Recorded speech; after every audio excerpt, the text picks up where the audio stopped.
So I guess it was convenient for you to turn your back on the woman who held your spine. Woman, you were brought forth from my side, created to support me like the gravity-stricken moon does the brisk breath of nightfall.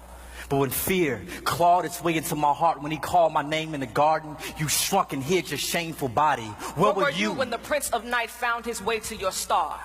You watched him lie, and I watched you sit and set like sun, you mourning of a man you can't even see the nightmare you have become. I was there, standing in the distance, having a conversation with my backbone.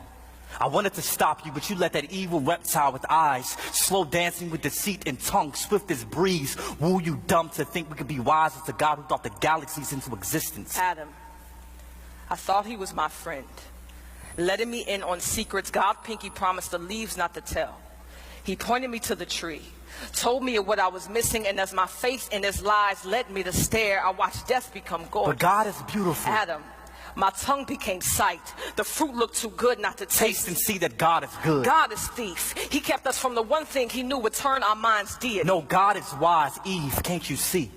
In our feast for knowledge, we have become fools. Searching for wisdom in a mere branch, we forgot about the God who had the power to grow us from dust with no roots. His mind is wide as sky, and we were free as clouds, but now the silent hum of shame echoes the land. The eerie chill of father's curse crawls across our conscience, and the very river we bathe our naked souls in is damned because of you. What have you done? Do not blame me for murder and name yourself victim as if we are not both ghosts with skin. You left me for dead. Did you forget the sixth day when God made you from dust? But he made you from me for me.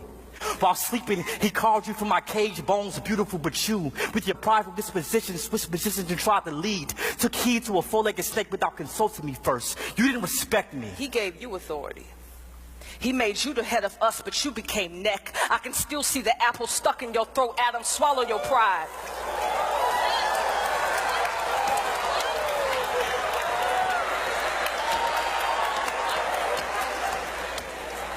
You were supposed to lead me, yet I am to blame. Your wife, your Eve, the one who is now shamed once beauty the moment you saw her breathe. Maybe I should noose a ribbon around my neck, make a skirt of wrapping paper, stuff my natural naked chest with leaves. Maybe then these bones will be enough gift for you again, this flesh enough body for you to bathe in. The day you will move God from your soul, emptied your nest of his glories, the day you beg me to take his place, fill your voids, become this image of perfection to satisfy your insecurities. God forbid our sons grow up treating their sisters like cemeteries, stacking their bodies and bones in one closet to wear as one flesh every time they want to feel alive. Eve, please understand that you further prove my point.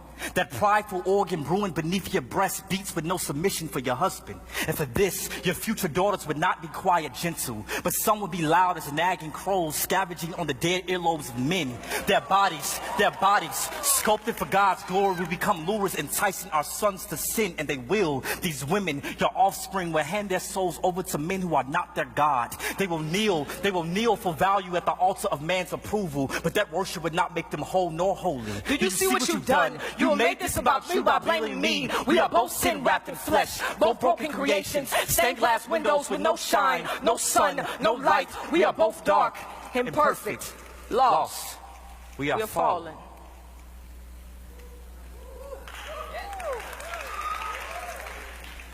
Wife, I'm sorry.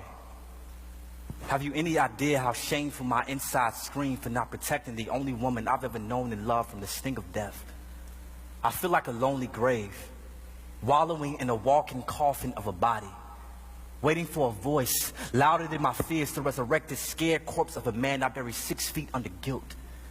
But believe me when I tell you, you are still the woman my vision sung to when I first saw you in Eden, Eve, even if God chose to separate us for 1,000 years for what we have done. I'll write you every day faithful, and my letters will literally litter the land with love, my lady. But excuse me, if the blood on my hands still drips thick with condemnation, I can only pray that this venom doesn't poison our unborn son, Cain. There is nothing but murder living in my genes, and I would die if he follows in his father's footsteps. Husband, forgive me in my limbs and the heart that led them away from the safety of your palms. The parachute folded beneath the bloodstream I left in vain. I promise I will never try to fly without you again. Your word is wind, and I would be fooled to disrespect the tornado I was created to love. You mentioned our sons, but remember our God.